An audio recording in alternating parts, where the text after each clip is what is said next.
More than 4.5 billion years ago, the Milky Way galaxy collided with a nearby dwarf galaxy. This encounter hastened the formation of stars.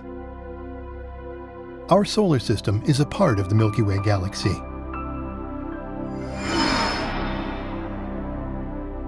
Within the solar system, material circulation had been progressing.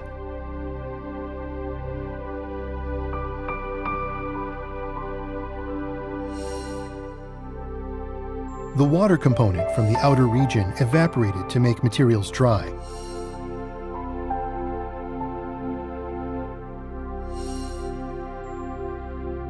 Through this process, particles were zonally distributed, depending on their water content. The bipolar flow stopped, and with it, material circulation. Some regions around the Sun with high particle density appeared. Within these regions, collisions frequently occurred. Small particles gradually grew to become planetesimals.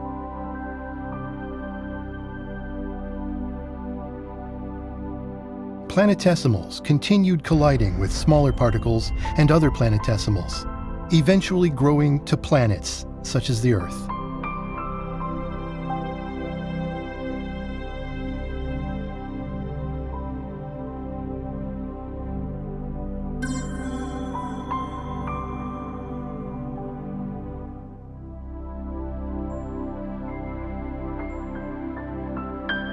A number of planets were moving in the same orbit. The early Earth collided with a smaller, Mars-sized planet.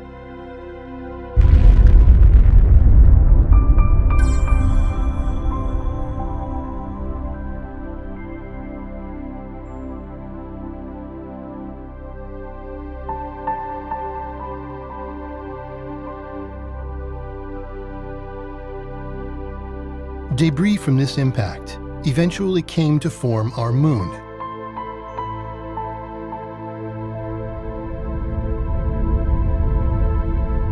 The Earth-Moon system, as we know it today, was in place.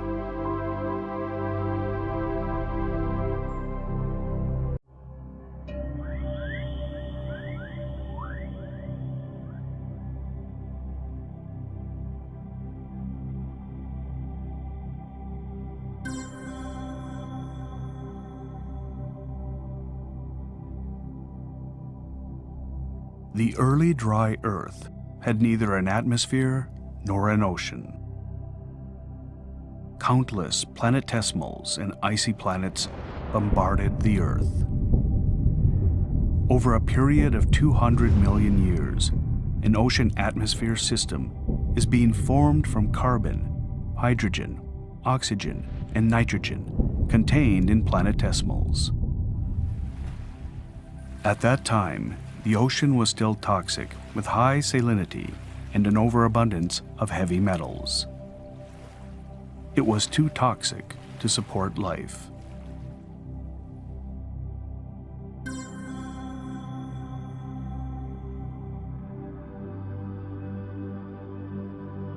Asteroids that reached a diameter of 1,000 kilometers flew into the Earth.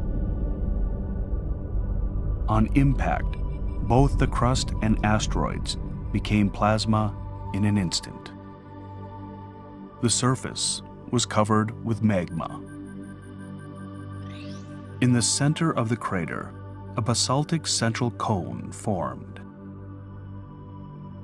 This creates an upflow in the mantle.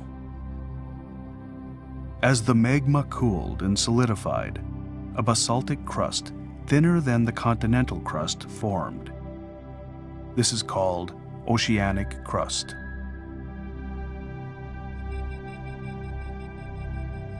Surface water flowed into the giant crater, forming small puddles that turned into one large ocean.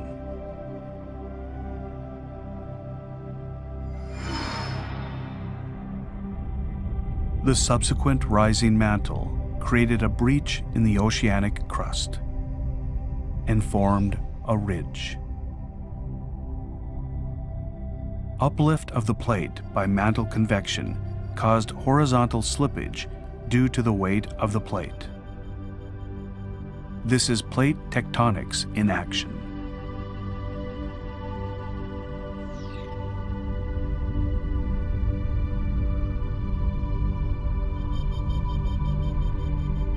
The oceanic plate subducted under the lighter continental plate.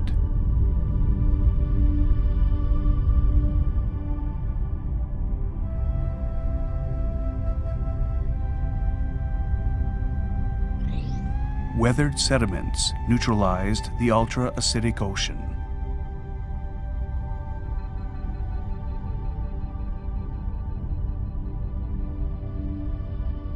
Heavy metals settled out and became fixed as deposits at the mid-oceanic ridge. These deposits were transported through plate tectonics into the deep mantle.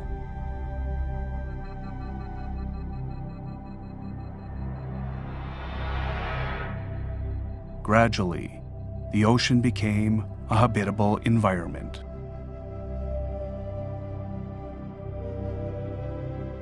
Since 4.2 billion years ago, a liquid core has formed in the center of the Earth.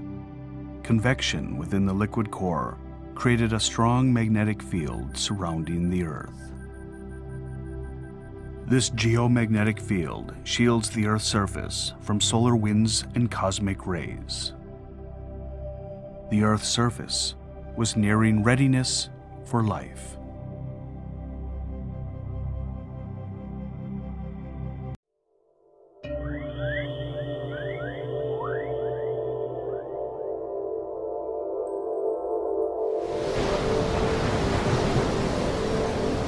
The early Earth, when the atmosphere prevented sunlight from reaching the surface.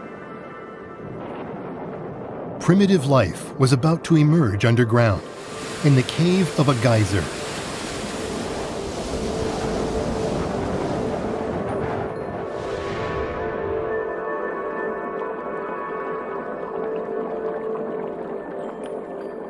Uranium ore emitted large amounts of radiation, creating a diverse range of materials, and eventually producing the early building blocks of life.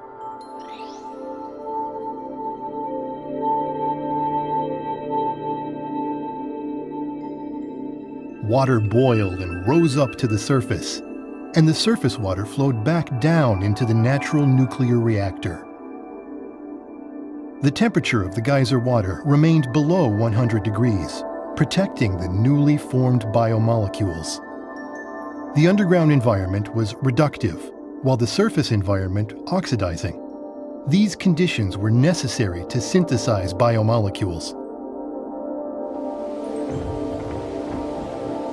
In the Earth's Hadean eon, tidal forces were much more pronounced than they are today.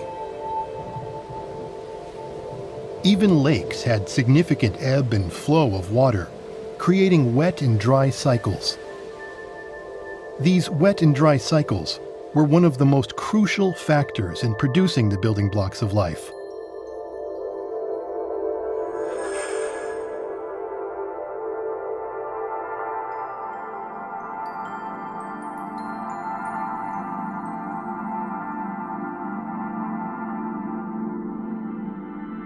Fatty acids came together, encasing the proto-life molecules.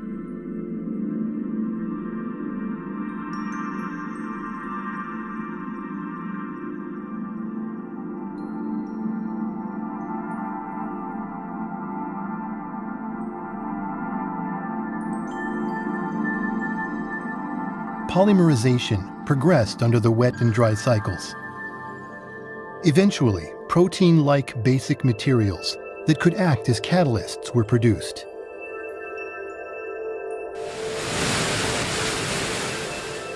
These molecules circulated between the geyser cave and the surface environment. The interactions of these materials led to more complex biomolecules.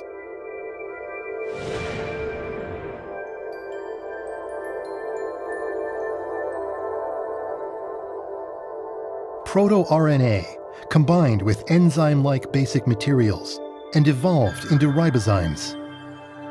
which had the ability to replicate themselves. This laid the groundwork for life to reproduce.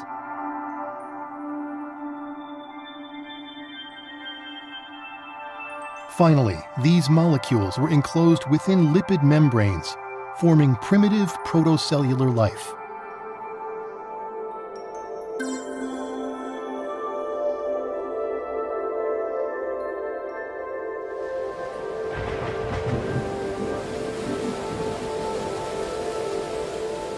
This was the beginning of life.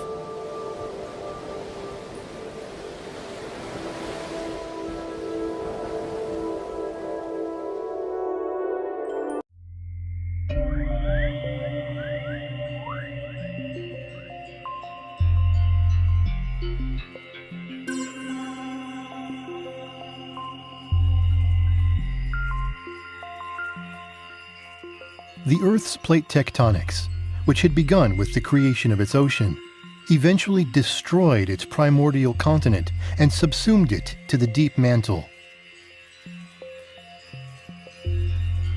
By 4 billion years ago, the mother continent had disappeared, leaving life on the margins of a fragmented landmass.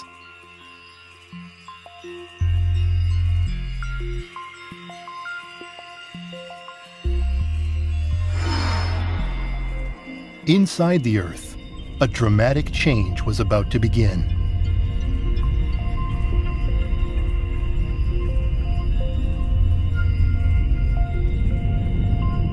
The subducted primordial continent descended toward the core mantle boundary.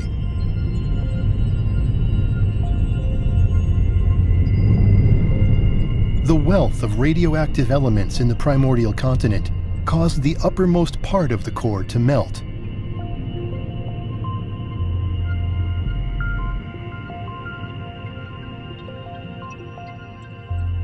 By 4.2 billion years ago, the newly created liquid outer core was strengthening the Earth's magnetic field, protecting the surface environment against solar winds and cosmic rays. As a result, life could exist on the surface environment.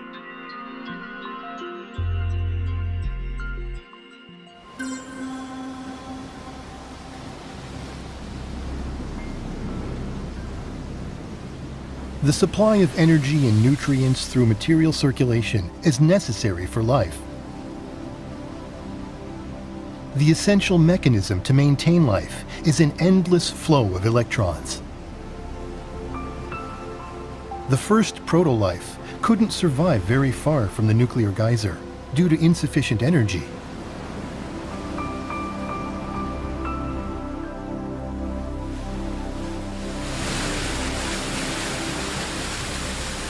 Mutations, however, allowed life to evolve. The more resilient life forms were able to adapt and survive in harsh environments.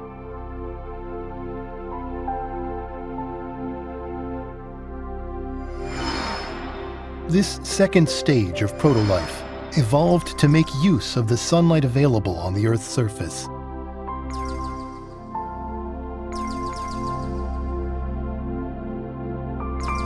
They developed a metabolism that converted light energy into electrochemical energy.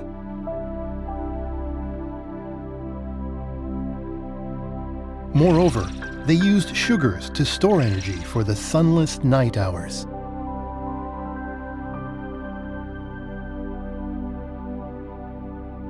The source of energy for life on Earth shifted from nuclear geysers to the sun.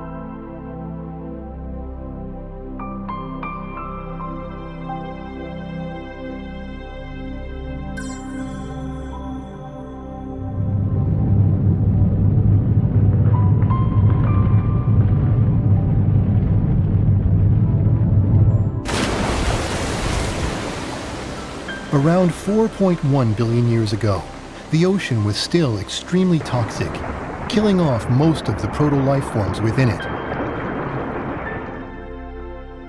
Nevertheless, some proto-life forms survived the extreme environment.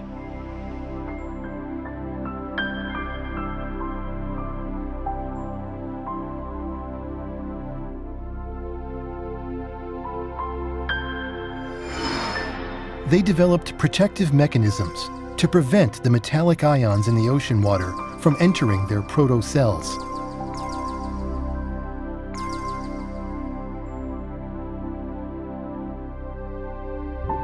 This proto-life began coalescing into larger and more complex forms.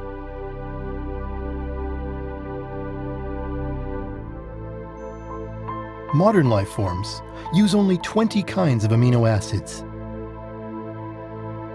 This means our ancestors that used the same amino acids were the ones that survived the mass extinction. Evolution walks a perilous tightrope between continuing and ending. Unstable RNA evolved through ionizing radiation into more durable DNA, making it possible to reliably pass information across generations. And the third stage of proto-life was born. This was the beginning of prokaryotic organisms, the ancestors of today's archaea and bacteria.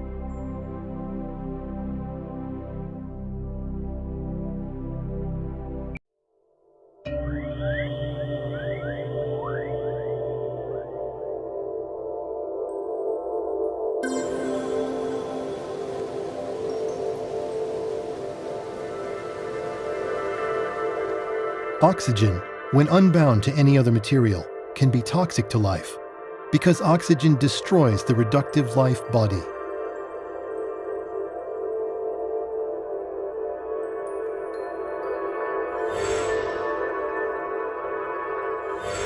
Therefore, the first photosynthetic organisms would have been anaerobic microbes, which produced no oxygen.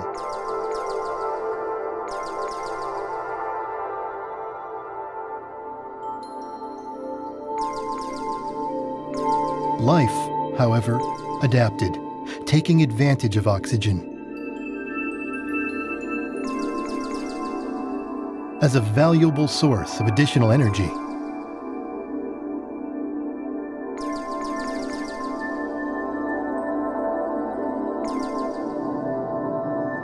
This development resulted in the appearance of cyanobacteria.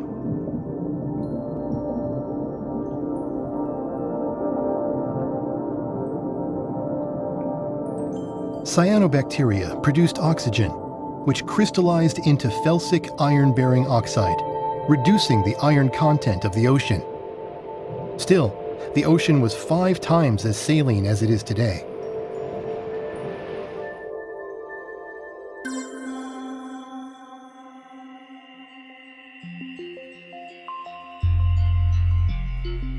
As the Earth's interior cooled, old slabs of the primordial crust, resting at the bottom of the upper mantle, fell into the lower mantle.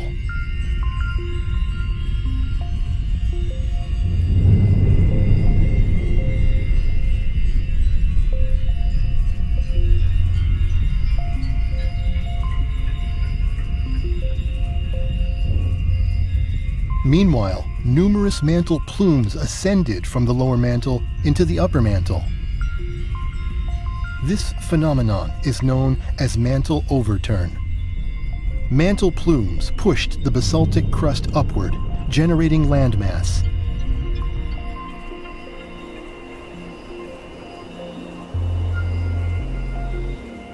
This created shallow marine environments penetrated by sunlight, which allowed the cyanobacteria to flourish.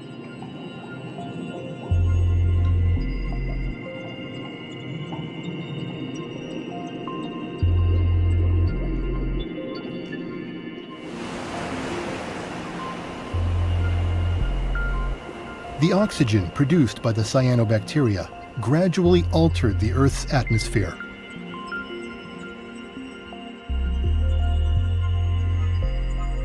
On the ocean floor, ferric and ferrous iron were accumulating in the form of hematite and magnetite, creating a massive banded iron formation.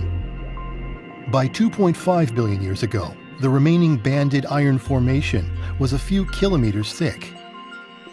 This rapid decrease in iron content changed the color of the ocean to a familiar blue. life began to change the surface environment. Such is the coevolution of the Earth and its inhabitants. This was an important step in life on Earth's long journey toward civilization.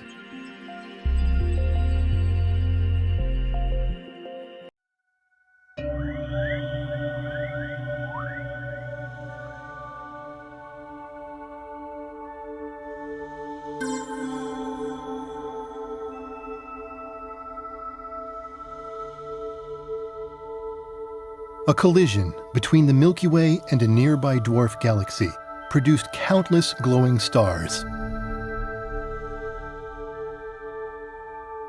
Within a few thousand years, some of these stars ended in supernova explosions. A myriad of cosmic rays from the supernova deteriorated the Sun's heliosphere and bombarded the Earth.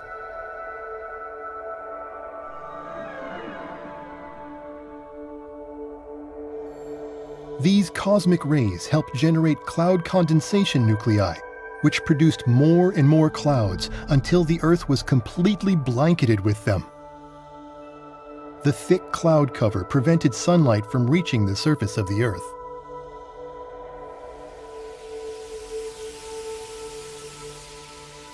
The Earth underwent a global glaciation event known as the Snowball Earth. This caused another global mass extinction.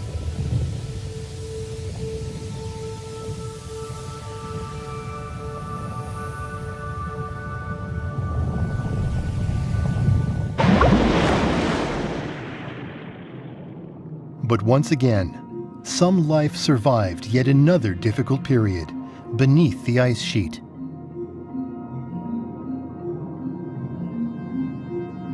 Tiny life was protected by the Earth's massive circulating system.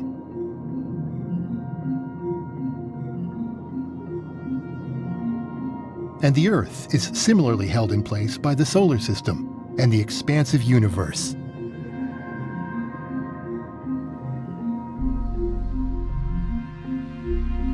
Life is but one part of an enormous system.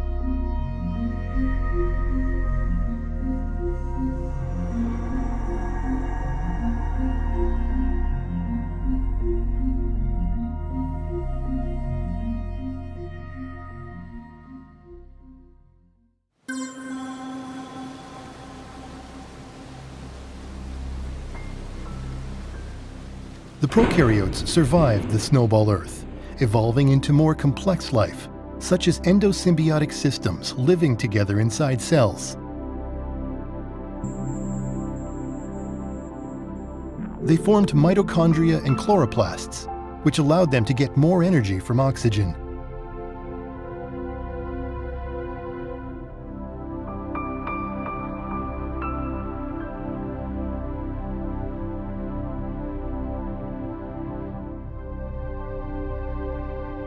A single prokaryote body could contain thousands of mitochondria.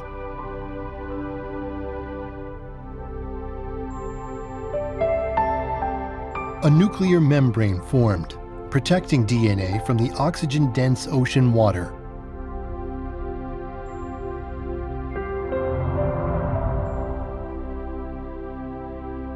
DNA strands grew longer, retaining ever more genetic information. Life evolved into more diverse and complex organisms.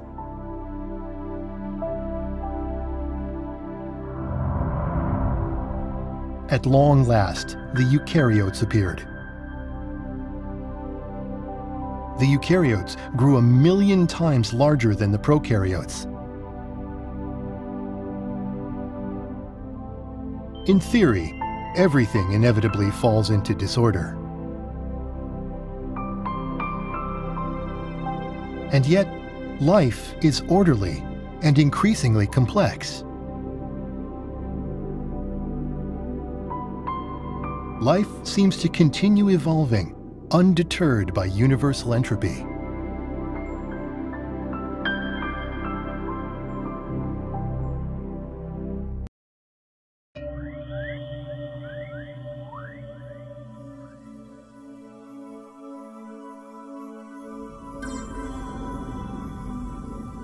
Plate tectonics caused small, developing continents to assemble into a single supercontinent called Nuna.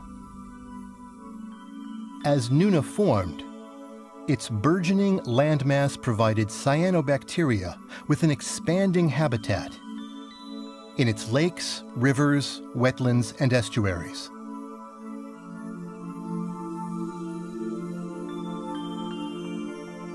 Cyanobacteria produces free oxygen through photosynthesis.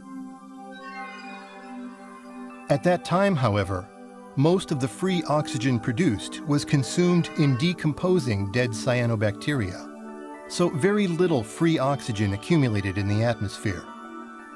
On land, however, dead cyanobacteria got buried under sediments. So oxygen that would have broken down their bodies instead ended up in the atmosphere.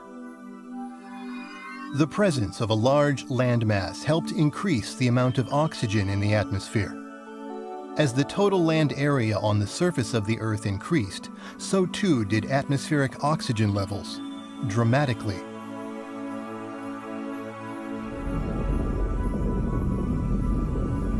Over time, the Nuna supercontinent broke up into smaller continents. But once again, plate tectonics reassembled a supercontinent, this one called Rodinia in Equator region. Slabs of oceanic plates subducted under continental plates gradually accumulated in the mantle transition zone. Eventually, these slabs fell down into the core. The slabs cooled the outer core, changing the flow of electricity within. As a result, the core's dipole magnetic field transformed into a weaker quadrupole magnetic field.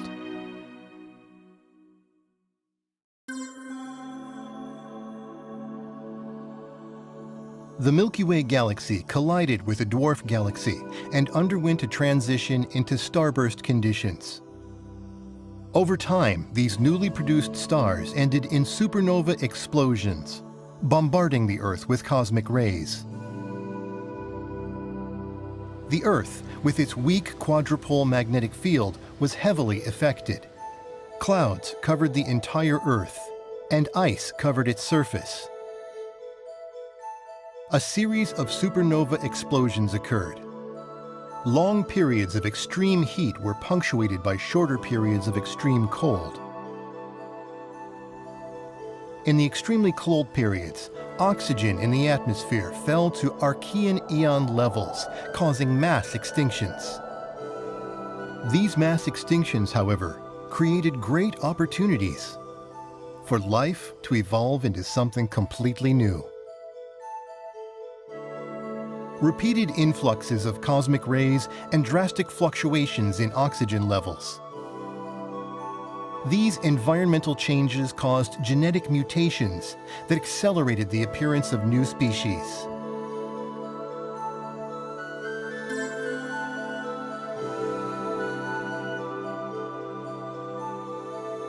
The starburst period ended, and the Earth's core reverted to a stronger dipole magnetic field. Ongoing photosynthesis returned the oxygen in the atmosphere to previous levels. Meanwhile, the inner Earth was gradually cooling down. When the inner Earth is hot enough, the components of water trapped in minerals in the oceanic plates are released to the surface environment, and the seawater level is unaffected.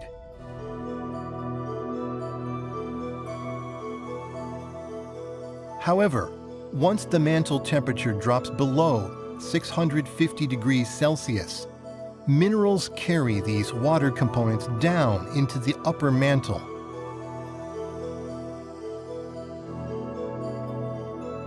Meanwhile, on the surface, deprived of the components of water, sea levels gradually decrease. This is known as the leaking Earth phenomenon, which is inevitable on a cooling planet. This leaking effect moved 3% of all seawater into the deeper mantle. Sea level dropped by 600 meters. As a result, surface land areas grew, as did continental shelf areas receiving sunlight. A habitat for future life on Earth was being created.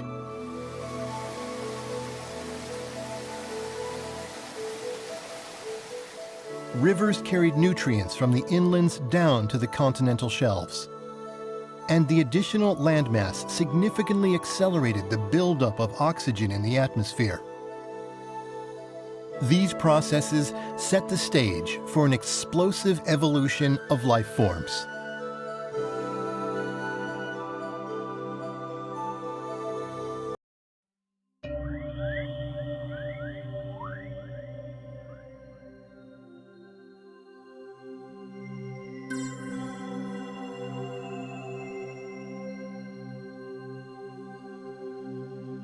Extreme climate changes continued, putting life on a path to new evolutional stages for survival.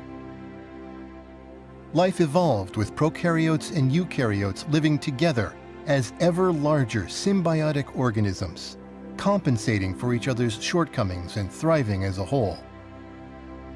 This greatly expanded the possibilities for forms of life.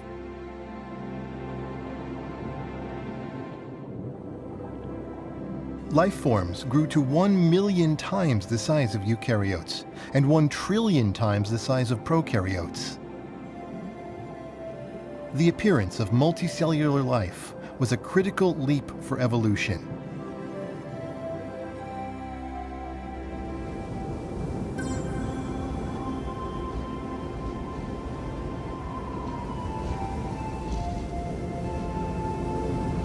Another glaciation period came, and life suffered a mass extinction. With time, this glaciation also passed, and the global climate gradually warmed. Phosphorus and other materials essential for life circulated through the climate system and accumulated in the oceans. The animals of the Ediacaran period appeared at this time. Dickinsonia are iconic among the Ediacaran fauna. Some grew to over 1 meter in length. They were soft-bodied creatures with no shell or skeleton.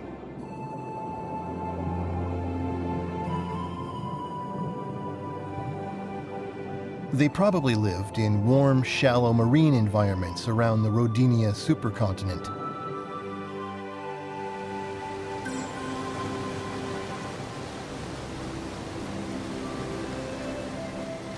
The supply of nutrients from the land was ever increasing, as was atmospheric oxygen.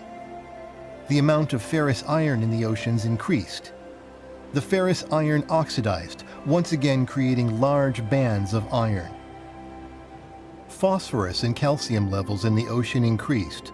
Life evolved to use these elements, becoming animals with bones and shells. For example, the calcium helped protect Microdictyon from other animals. Their bodies used calcium to form a covering of hard scales. Life evolves to survive, making use of the elements in its environment.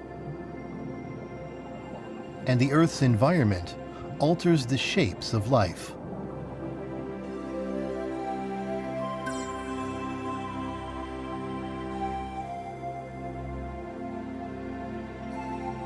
The Earth entered another period of climactic instability.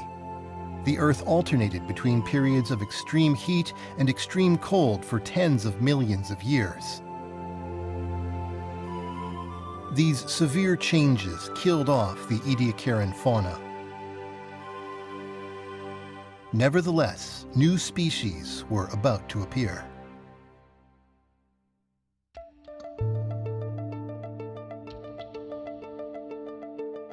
Radiation from inside the Earth plays a significant role in the evolution of life. A continental rift is a place where a continent breaks open to expose erupting magma and radioactive elements. Radiation hastens the creation of new species and new branches in the tree of life.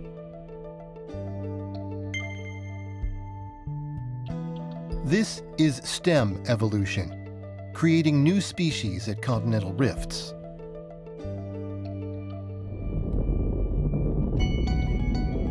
life evolved separately on each small continent.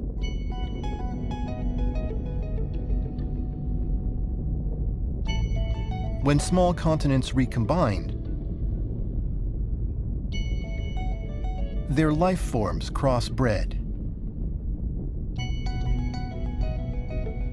Different crossbreedings created new forms of life. Variation thrived. This is crown evolution. Continental collisions created more diverse surface environments. Bays and gulfs on large continents were especially well supplied with nutrients from upstream. Making use of these nutrients, Cambrian-era life forms diversified much more quickly. The Cambrian explosion created some 35 new phyla. These phyla became the foundation for the types of plants and animals we see today.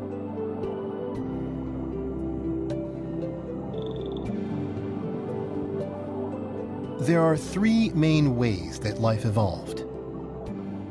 Mass extinctions that eradicated many species. Stem evolution that hastened genetic mutations when continents broke apart. And crown evolution that hastened biodiversification when continents collided. So, the evolution of life is inextricably linked to environmental changes due to universal factors and continents assembling together and breaking apart.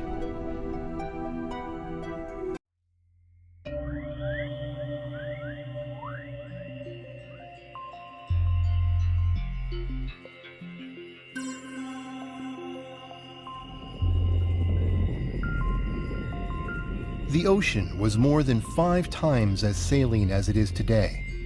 600 million years ago, the ocean gradually became less salty. Salt from seawater was relocated to the land in the form of rock salt. Decreasing sea levels made this possible through more exposed land. Even if seawater rose again high enough to reclaim the rock salt, most of it had become inaccessible, encased in sediments.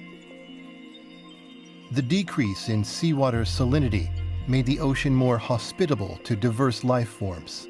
Estuaries and open seas welcomed new life. With increasing atmospheric oxygen levels, an ozone layer formed in the Earth's upper atmosphere. The ozone layer absorbs ultraviolet radiation from the sun. The land was becoming a more habitable environment.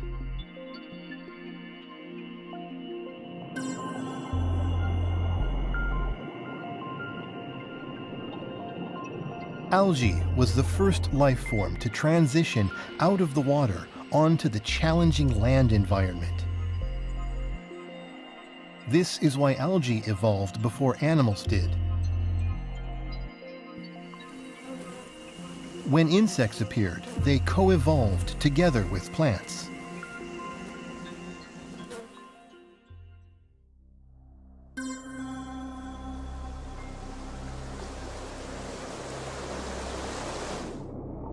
Appearing during the Cambrian explosion, fish were the first of the vertebrates, animals with backbones. Fish are the oldest vertebrate ancestors of us humans.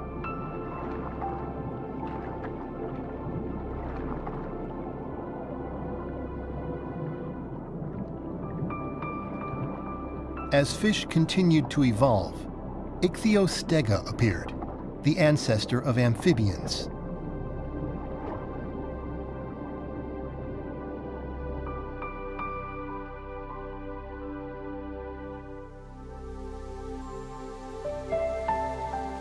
Plants flourished, producing free oxygen through photosynthesis, providing the atmosphere with 1.5 times as much oxygen as it has today. Long after, the remains of these plants would become sedimentary coal.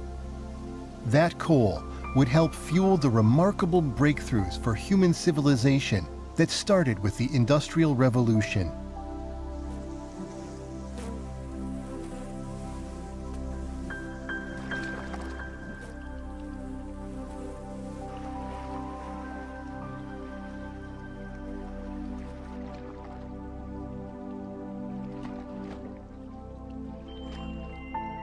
Next, vertebrates equipped with lungs appeared and made their way onto land.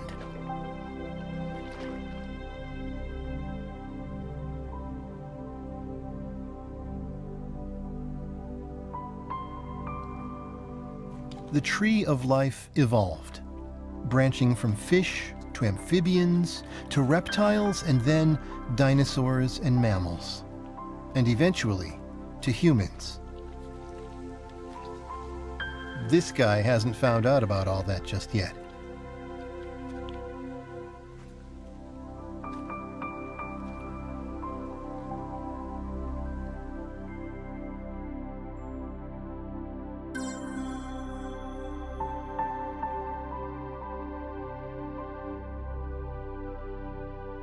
The solar system collided with a dark nebula. As the solar system passed through the nebula, the Earth was bombarded with cosmic rays.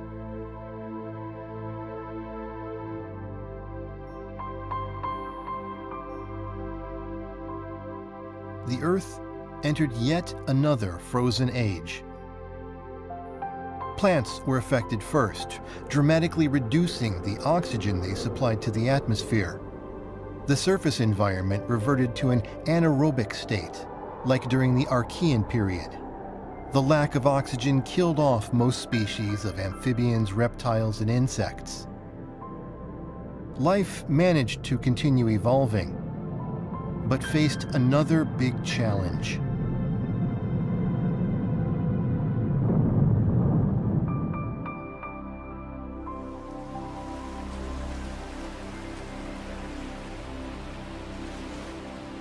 Untouched by the evolutionary changes on the Earth's surface, anaerobic microorganisms had been thriving in oxygen-poor underground environments. The new oxygen-poor surface environment allowed them to re-emerge on land and in oceans. Their native habitat expanded across the globe. As oxygen levels rose again, these microorganisms evolved to adapt to the new environmental conditions, setting the stage for another phase of evolution. The emergence of new creatures that would evolve into humans was close at hand.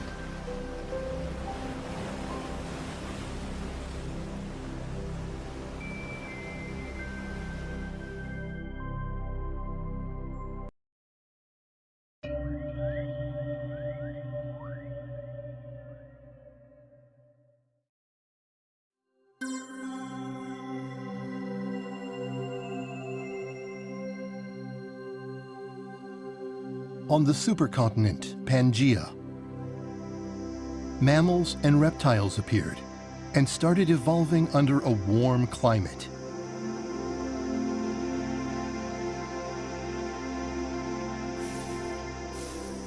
While reptiles diversified into many varieties, mammals remained nocturnal, rat-sized animals. The mammals were in the shadows.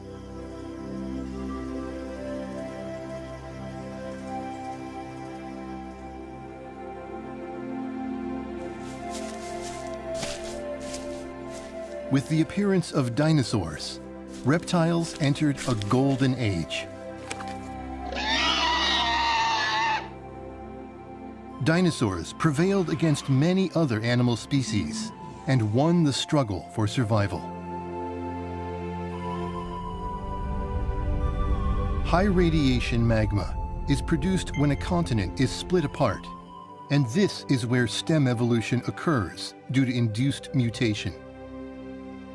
Dinosaurs were at the pinnacle of their ecosystems.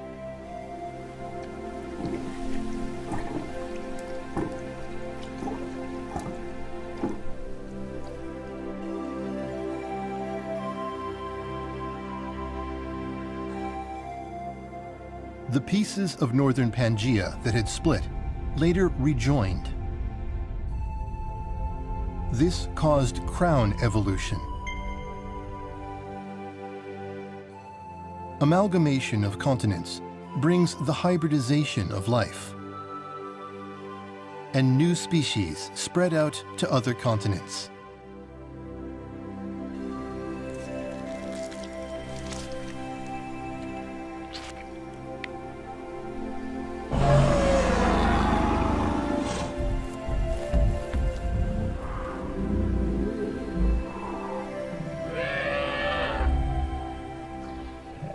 Dinosaurs flourished all over the world.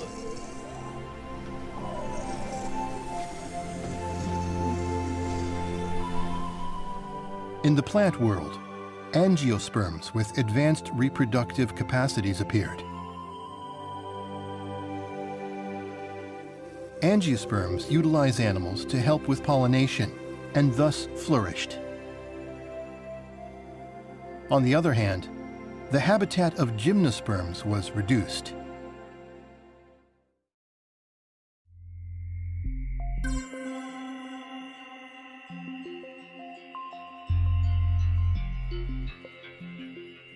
Primates, the ancestors of humans, appeared at the rift of the Gondwana supercontinent. Via stem evolution, new species appeared among the rodents, such as rats.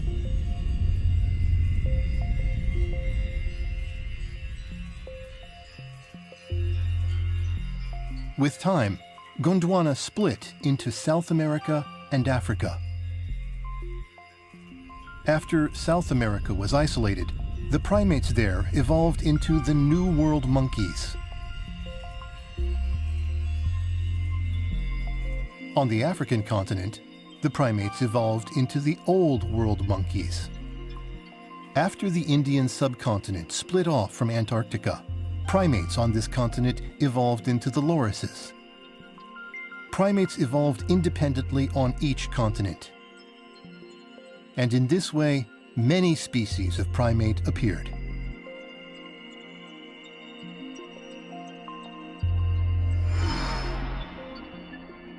A large-scale Pacific superplume pushed the Pacific plate up and raised the sea level. Lowlands fell below sea level, and the total land area decreased. Rising sea levels segmented the continent, providing isolated environments for individualized morphological evolution.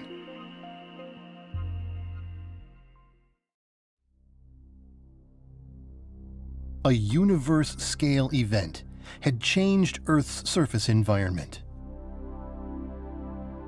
The solar system collided with a dark nebula. The Earth was entirely covered by clouds.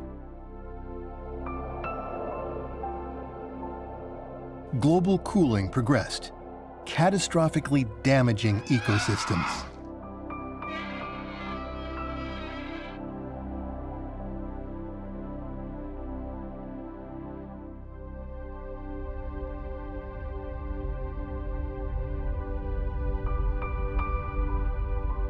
Finally, a meteorite 10 kilometers across fell on the Yucatan Peninsula.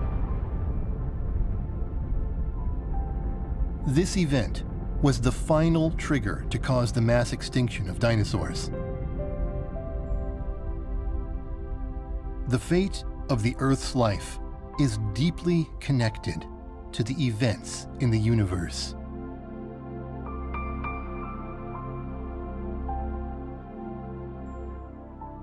Universe-scale events can cause global cooling and mass extinctions.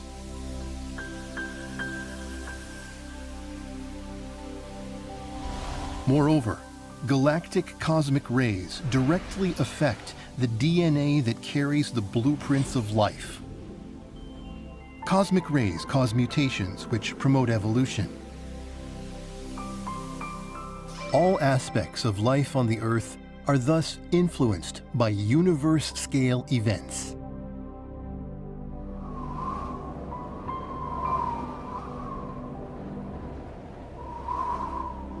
Finally, the dinosaurs that had flourished went extinct.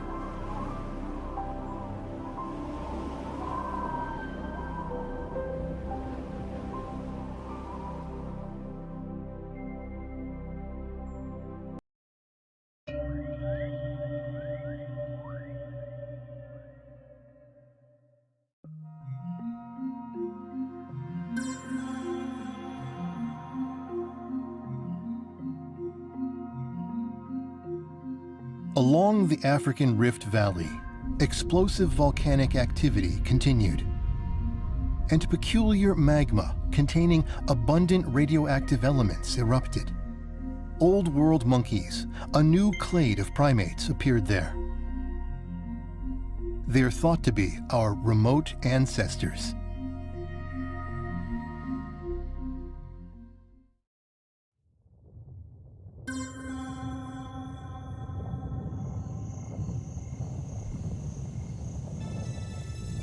About 4.5 billion years have passed since the birth of the Earth. Large fluctuations in terrestrial environments have occurred repeatedly, a never-ending cycle of life and death.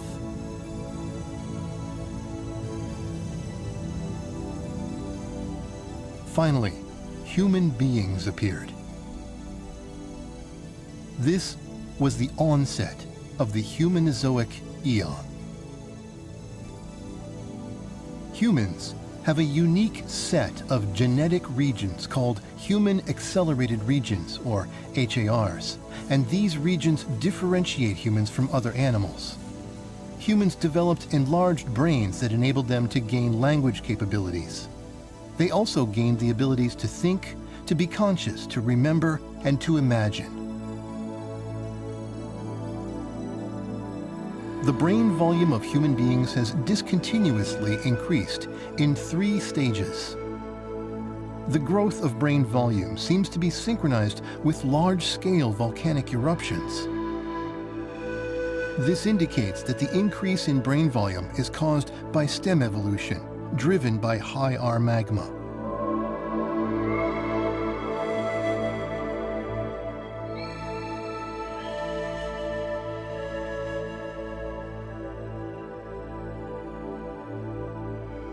About 1,200,000 years ago, humans started moving out of the African continent.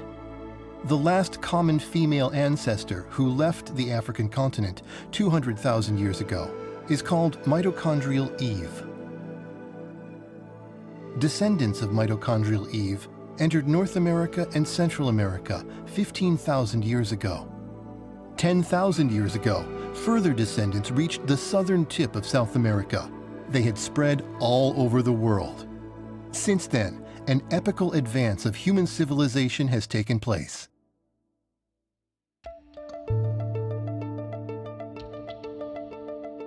Humans invented agriculture and livestock production.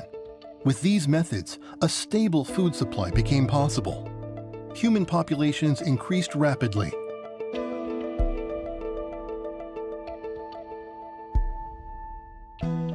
Various occupational specializations arose. People began to barter and trade. To enable effective bartering, cities formed.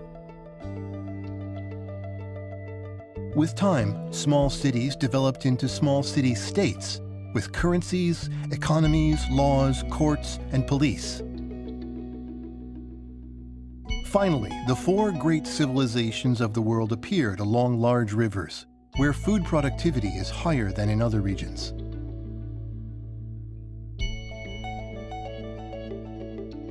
Conflicts and fighting over territory occurred between civilizations.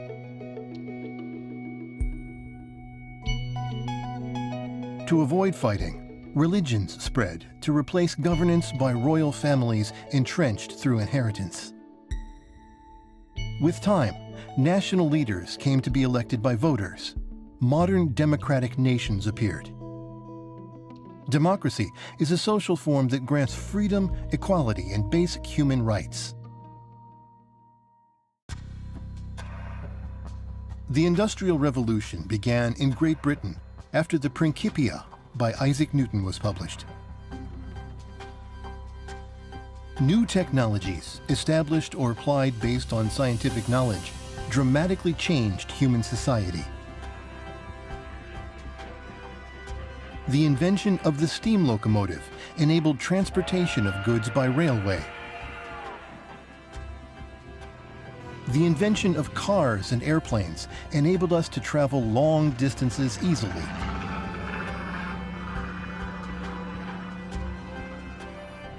Human society entered the age of never-before-seen abundance.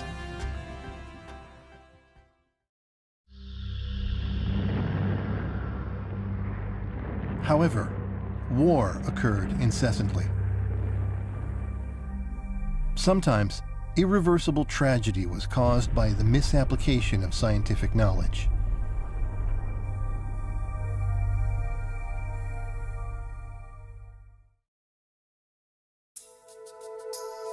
The information revolution arose following the invention of computers. It enabled human beings to explore the universe, as was symbolized by the Apollo program. And the invention of the internet led to a new era in which people across the world can connect with each other in an instant.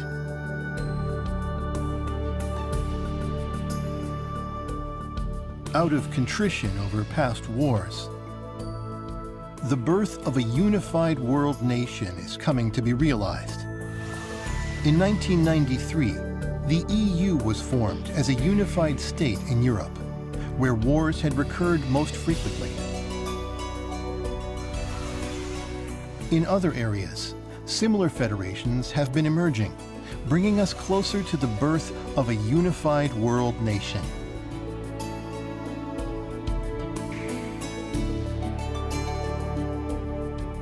Within the scope of Earth's history, the Humanozoic era is very short.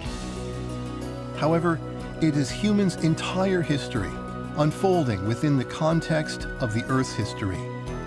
Biologically, human beings are just one species of animal. However, we are essentially different from other animals because of our evolved brains. What else lies ahead for human beings?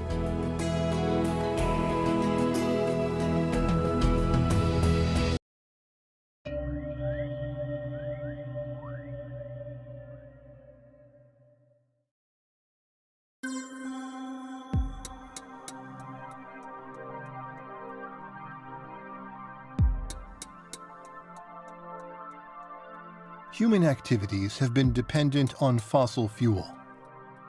Fossil fuel was produced and accumulated through Earth's history over billions of years. We are now using up these fuels at a furious pace. The amount of fossil fuel remaining is expected to decrease sharply after 2020. It was once assumed that fossil fuel would run out by 2100.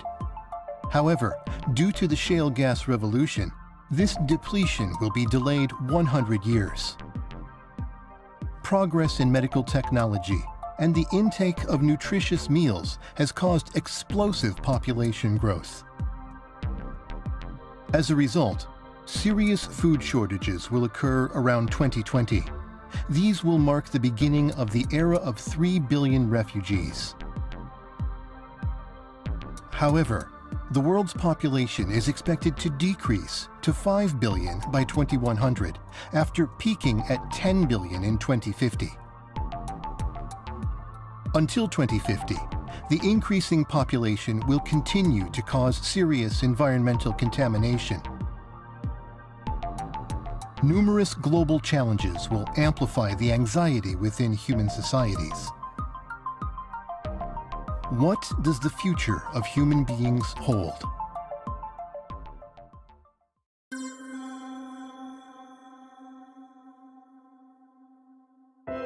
In the field of science, innovative technologies will be developed at an accelerated pace.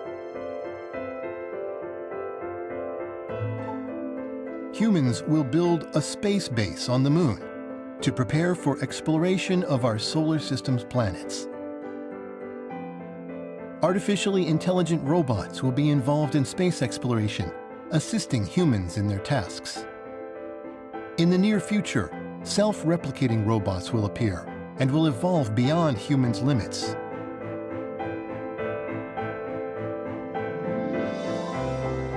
These artificial life forms will gradually travel out into the galaxy.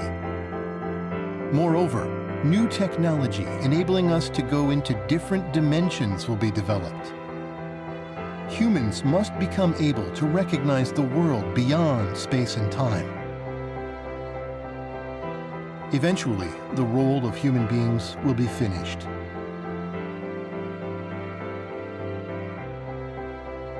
That will be the end of the Humanozoic era. This scenario may be the inevitable result of the strategy of life's evolution.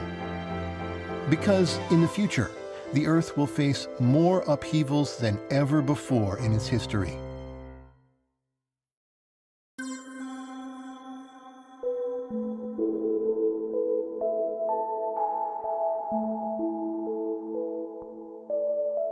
Centering on Asia, all continents will gather to form the supercontinent Eurasia.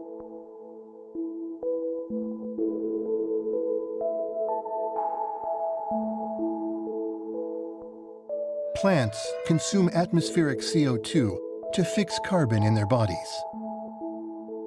Dead plants made of fixed carbon are covered by sediment.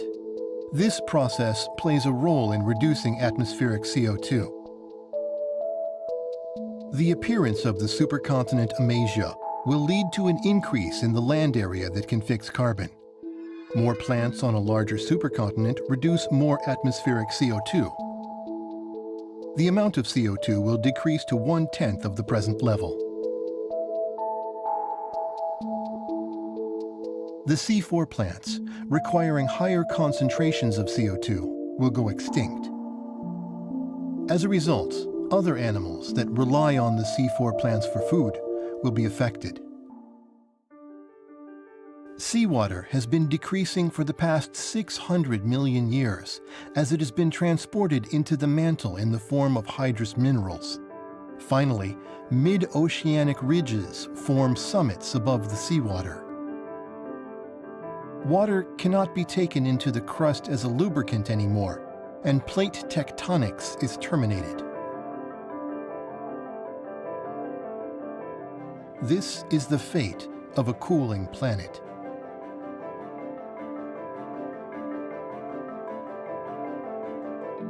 Volcanic activity along the subduction zone stops.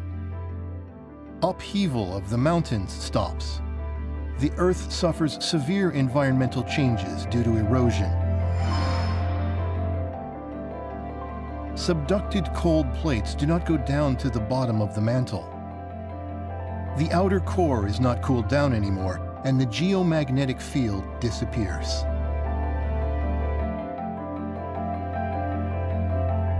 Earth's atmosphere is removed by the solar wind.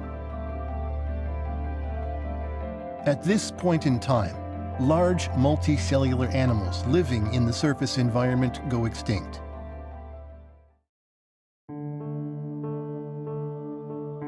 When the ocean disappears, animals that survived in the ocean will also die. Finally, all the Earth's life disappears. The heating up of the solar surface increases the Earth's surface temperature to 500 degrees Celsius. The Earth becomes a Venus-like planet.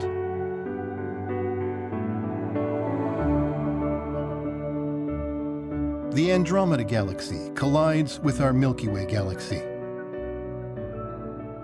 Because of this collision, the birth rate of stars increases. With time, those stars undergo supernova explosions. Intense galactic cosmic rays rain on the Earth.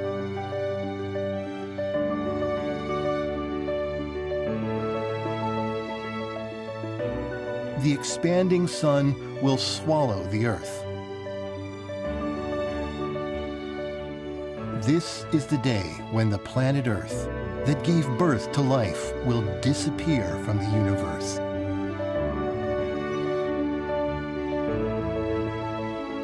By that time, the Earth's life will have reached other galaxies as self-replicating artificial life in a different form.